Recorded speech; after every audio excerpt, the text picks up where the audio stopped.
Hey, Brandon Tates here again. So I want to just continue on with kind of this how-to tutorial and how to use or how we use the Tune-Bot here at the church. So we're all using these Tune-Bot studios. These are great display, just nice and bright and clear.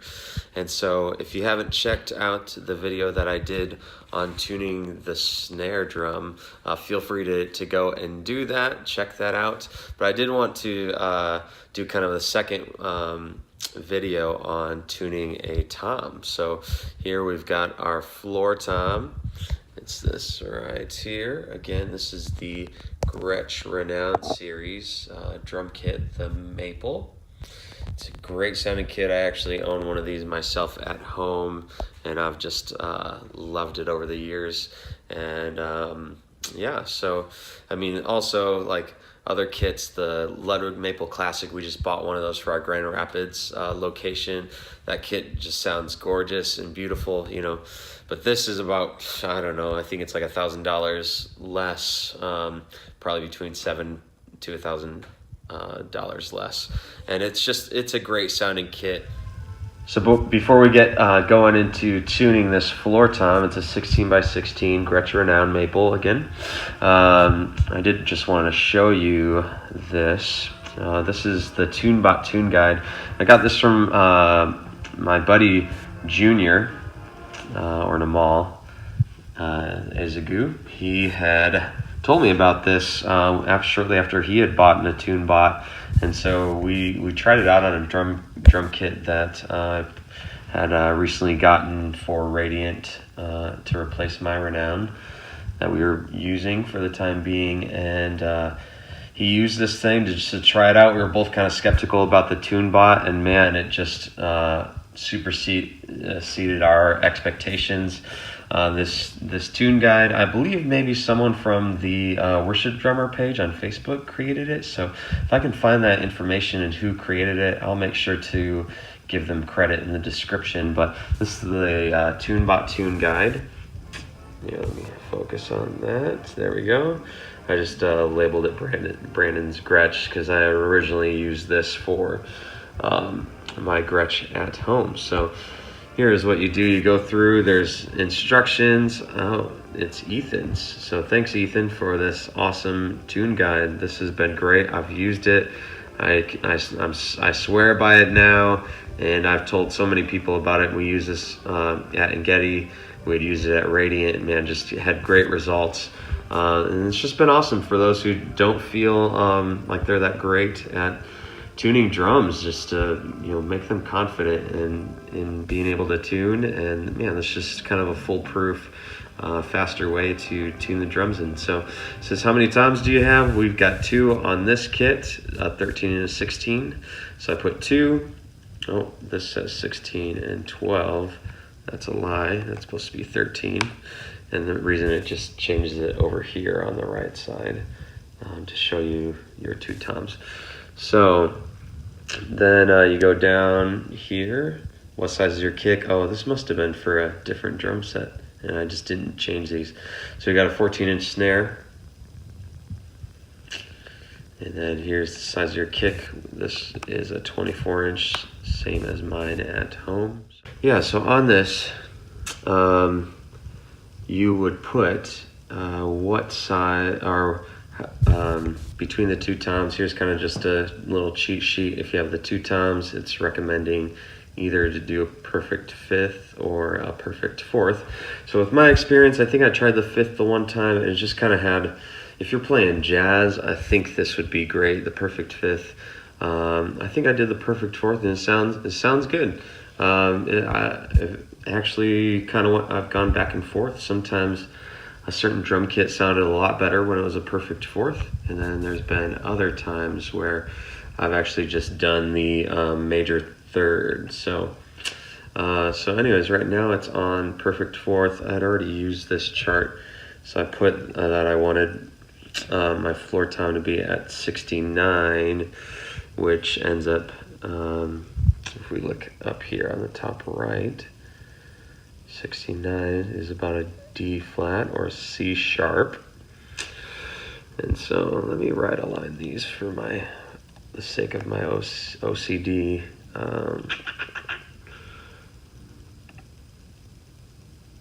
There we go, right align. So much better. Cool, so let's go down. Oh, that's where I put the lowest tone to be 69.3. So that was where we get the C sharp. So then you come down here, perfect fourth. I'm gonna change this to a major third and just see how that works out. So major 3. I think you actually have to put the RD or else this doesn't change. So right now it says a D flat and a G flat. So if I hit enter, there it goes. It changes to an F. So now we are, so it's a C sharp and an F. So here we are at the tom. So I like to, just because I'm a little OCD, I like to match the logo of the head with the logo of the badge of the brand of the drum.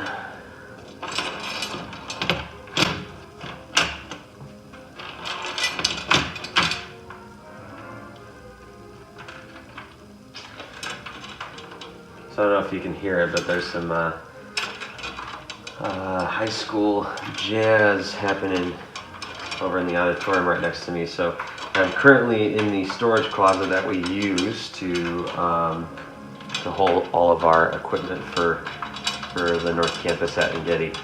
So if you hear that, that's what's happening in the background. So I am using just a drum throne, an extra one that we had, because I just upgraded our throne here. And so, man, I thought this would be great to use while tuning these drums to keep the opposite head dampened as we are using this tune guide. So I'll probably speed up this process and fill in just a moment. So I'm just going around and hand tightening everything.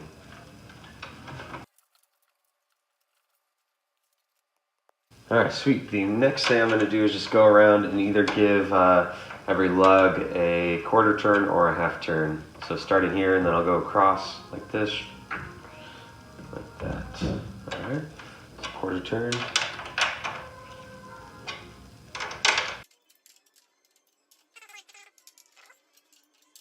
Then I'll do a quarter.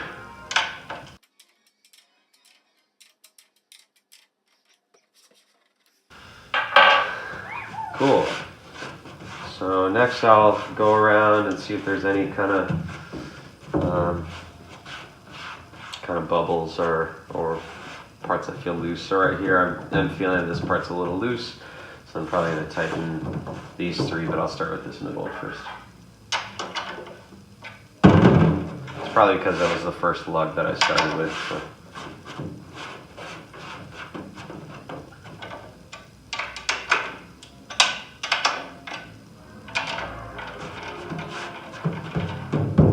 Alright, that's feeling a lot better.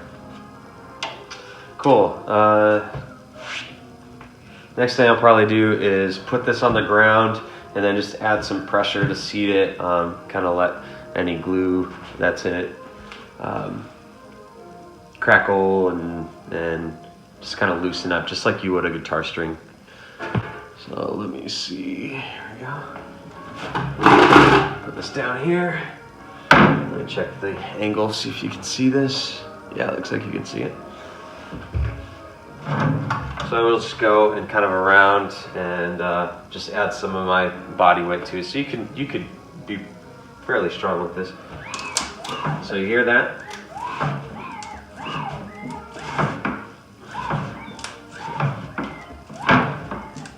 Also, just a tip here, you don't want to use your hands like this. I have done that before and then I've left knuckle prints in it. Just the palms of your hands are great.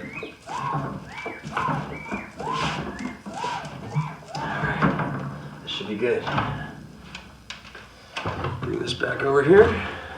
And I'll probably just go around and give it another quarter turn around. Maybe an eighth of a turn.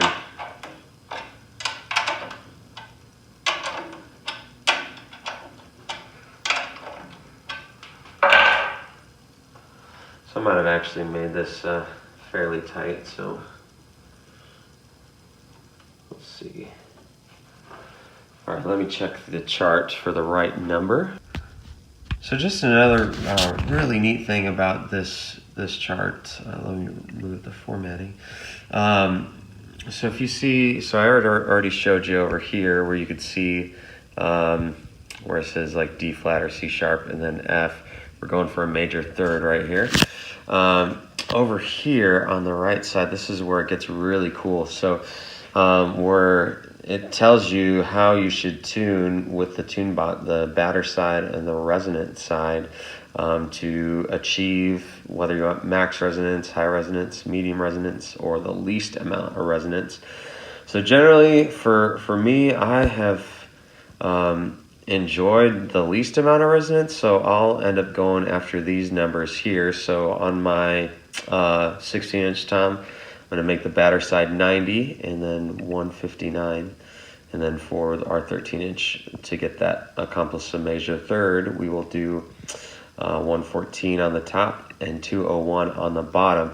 And what happens is that these two heads, when it's not sitting on something to dampen the opposite head, when you just have it out in the open, so just on the legs or on a tom stand or whatever it might be, when you hit the two together, it should be create what's called the fundamental pitch, which for the high tom is going to be an 87, which is the F, and for that floor tom is going to be 69 or 69.3 is what we put, which is going to be about a C sharp. So yeah, so hopefully this should give us what we need. But there has been times where certain drum kits, or yeah, I mean it could be the same drum kit, but made different times where I have where it seemed like maybe 90 was a little bit too low on that floor tom, so I've bumped it up. It's just kind of like this chart makes it really easy to play around and try different things out, and maybe you want to try that perfect fourth, and it's just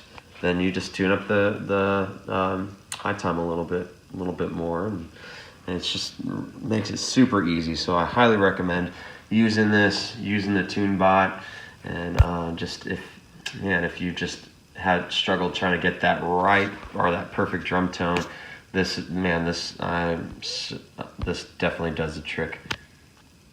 All right, so according to that tune guide, we want to make our batter side 90 hertz. So I've already gone through, I already seated the drum head by just adding some pressure. Now I'm just going to go around and see where we're at. So I assume so, just because I knew I tightened it a fair amount. We are above, looks like we're about the 105 range. 105, 101 to 106. Oh, that one's a little tight. So.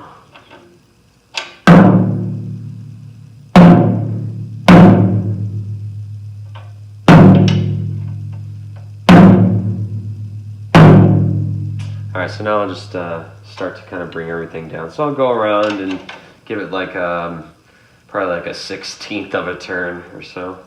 I'll start here.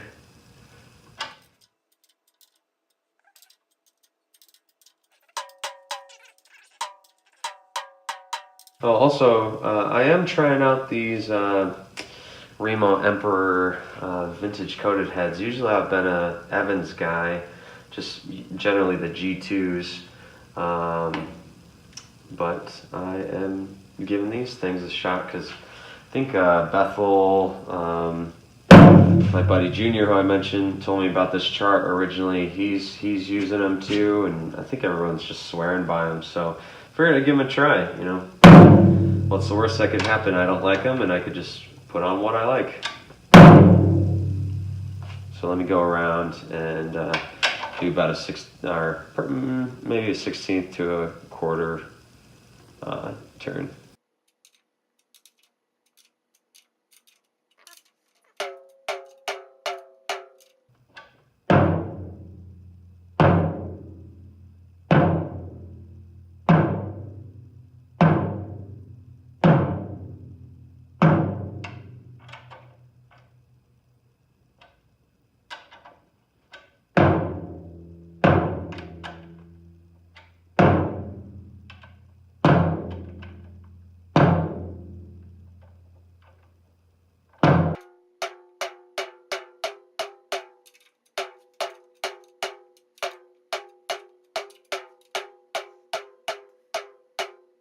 use the difference just so I can kind of fine tune it.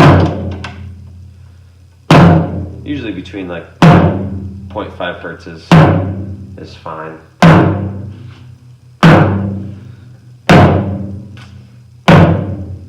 getting some funny things with this one.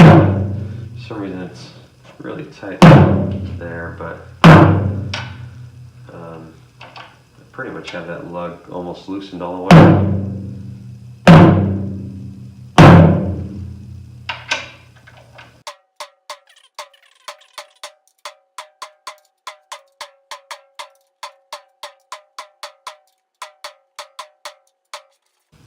Alright, we're about 90 on everyone. I believe for the bottom head it said 159, but let me double check that. Yep, 159.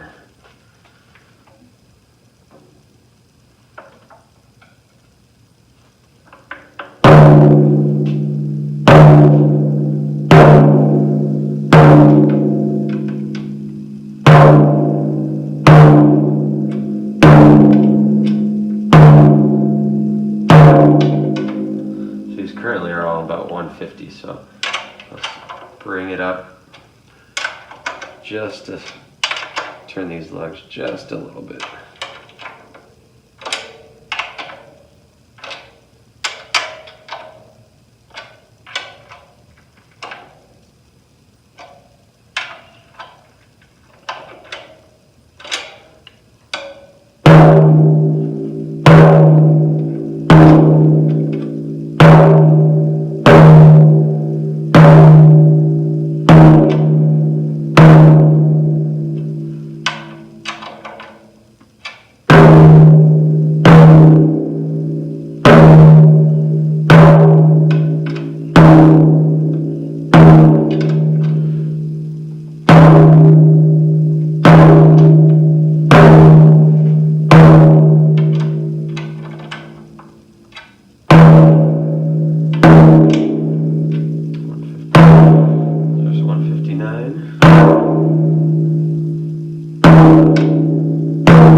So we're pretty much there.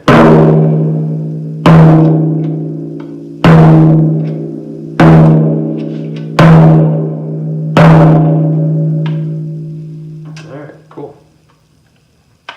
There we are. We'll flip it around and then we'll hit it and try it out.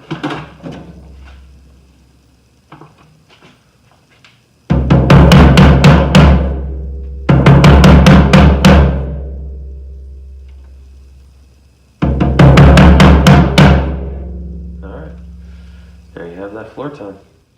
Hey, so I hope you enjoyed this video. Hope that it helped you as you are pursuing excellence as a musician or as a drummer or whatever that might be, or as a worship leader, and you're just looking for a place to just find more knowledge on how you could better serve your team, serve the church as you pursue excellence in your local community. So I just encourage you, if you did enjoy this video, feel free to like, subscribe to my channel. I've got some original music, so go check out anything else that's available on here. It's a pretty new channel. So not too many videos yet, but as if there's other things you want to see, feel free to comment, or you have any thoughts or questions or comments, feel free to add them, and I'd love to answer accordingly. And if you have any other thoughts or ideas and videos you want to see, just let me know, and hopefully be able to make some more and help you as you pursue your journey of becoming a better worship musician or a better worship leader. So take care, and until next time, bye.